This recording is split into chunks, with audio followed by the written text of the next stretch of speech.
De seguida cada dia al dematí cantant el que. Bon dia, què tal? Qui? No he deixat ni sortir el títol, és igual, el teniu aquí dalt. Què tal? Com esteu? Bon dia.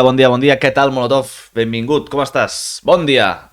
Rock and roll, calaveres i guitarres amb flames. Flames, ens encanten les flames. És dia de flames avui, a més.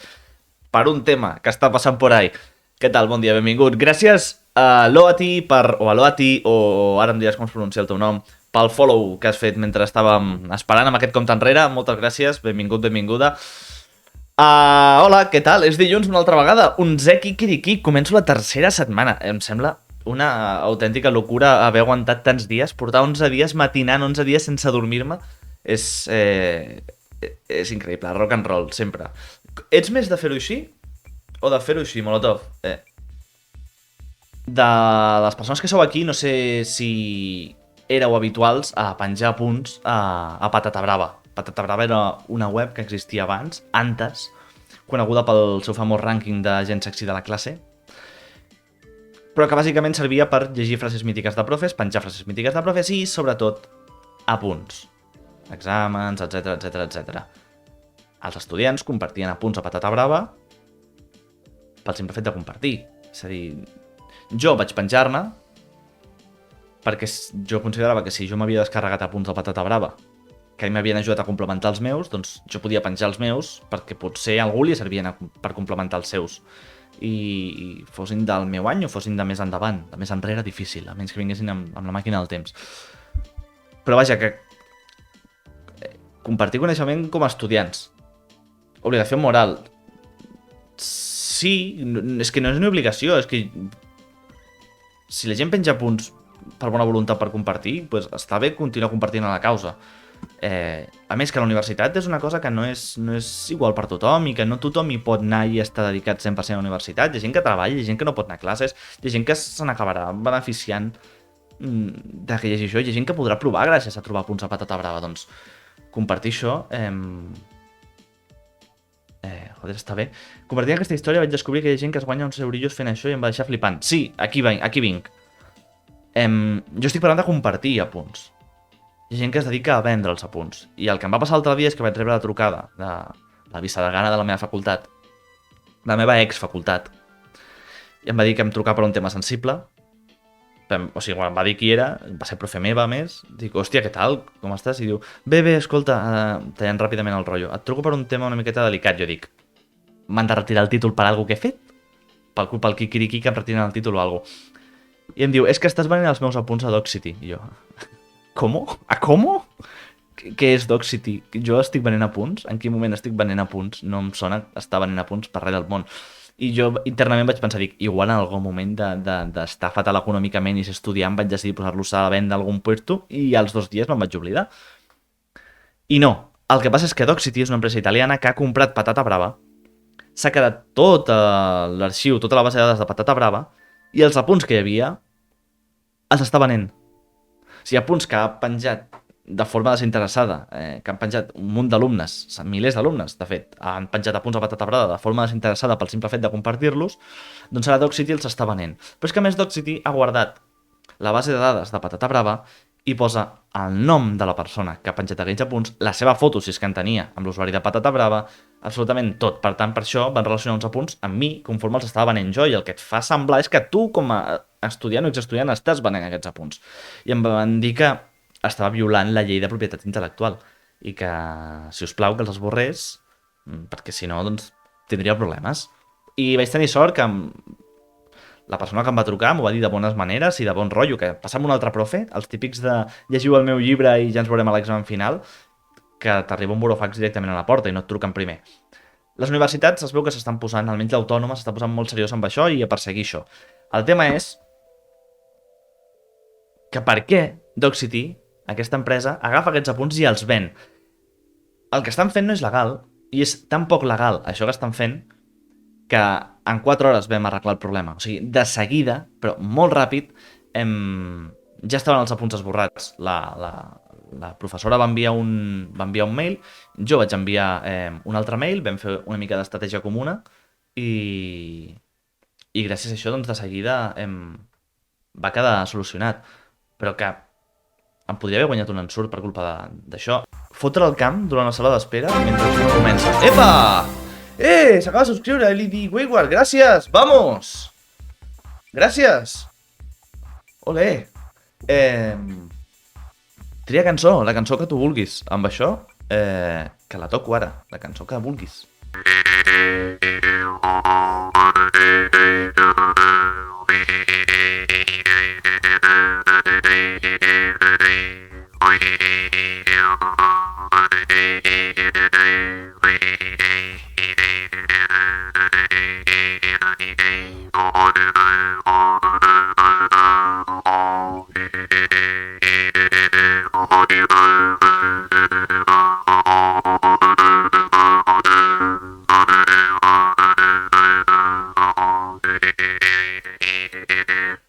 És regular. Doncs això a la meva facultat ja passava d'entrada, sense que ningú es queixés, sense que ningú digués res. Que em sembla encara més greu quan l'assignatura és en català, però realment no fem res, no ens queixem, fem 4 tuits i ja està. No hi ha un moviment real de queixa davant d'això i fins que no ens queixem molt fort no ho canviarem. Vull dir, fer vagues, deixar d'anar a classe, però en grup, a lo bèstia, potser seria l'única manera d'aconseguir que el profe recollís cap i fes marxa enrere. Però com que a la universitat tenim aquesta individualitat que pensem més i ens preocupa més la nostra nota que cap altra cosa, doncs patates. Hola, Mari Carmen y sus muñecos. Mitjons tu de portar as. Només però si al carrer sus. Al llit, al mitjó, al cantó fosc és.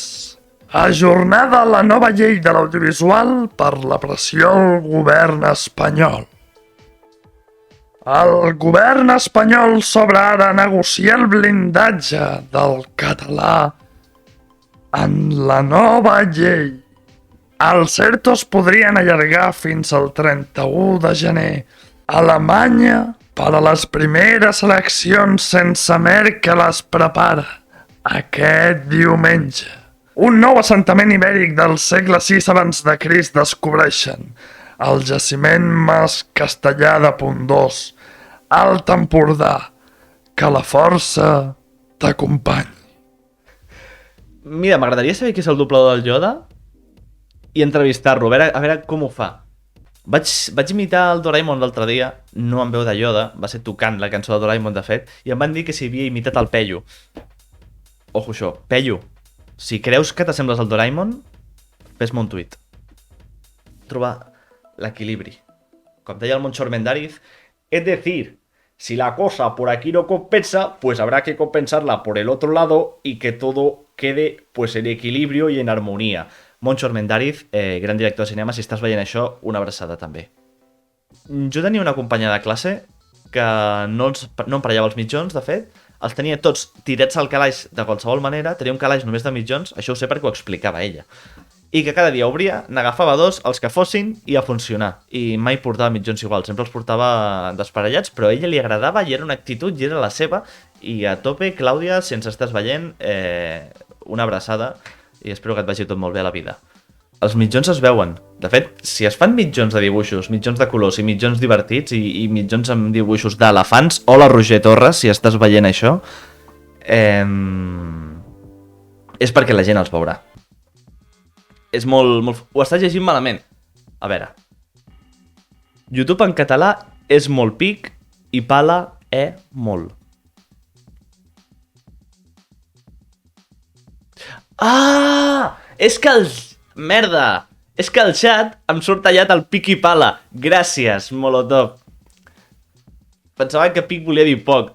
YouTube en català és molt pic i pala, Molt. Gràcies, perdó, era jo, no ho estava llegint malament. Disculpa, bueno, no, que sóc jo, que estic tonto avui i tinc al·lèrgia. Mira, no volia fer això, però és que se'm cau el moquitlle en català correcte. Jo no vaig rebentar. No, és que ja començo donant-me les culpes, no va ser culpa meva. Un dia, a tercer d'ESO, estaven volant tots els estudios de la classe. Tots. Perquè hi havia gent que era subnormal i es dedicava a fer volar estudios. I anaven volant tots. I jo vaig veure el meu volant i llavors vaig saltar per agafar-lo. A càmera lenta, això. No, el meu estoig. Vaig tocar amb la punta dels dits i l'estoig va fer.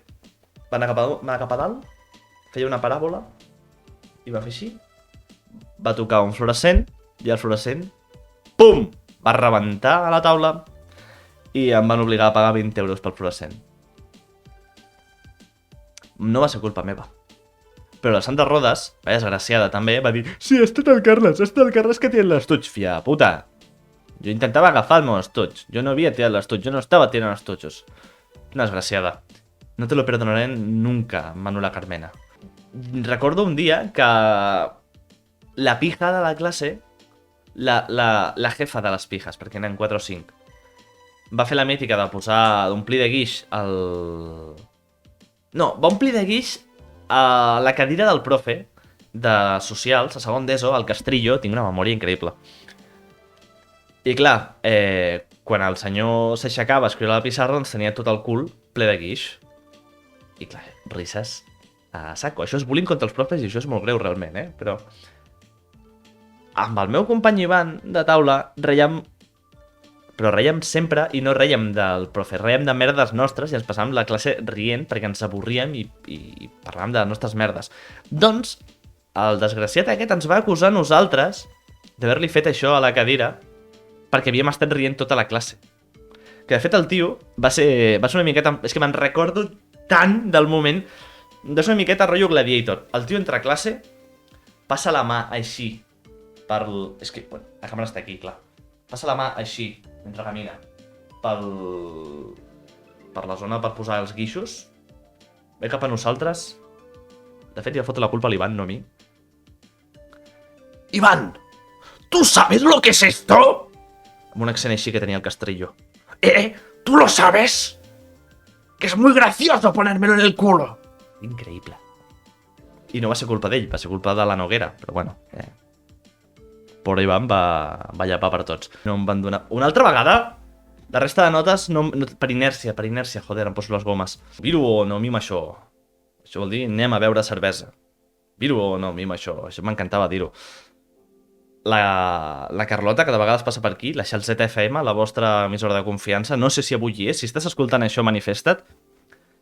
Va estudiar amb mi el primer any, i a la pausa sempre dèiem, cogi o no, mima això, i anàvem a beure cafè, perquè era com...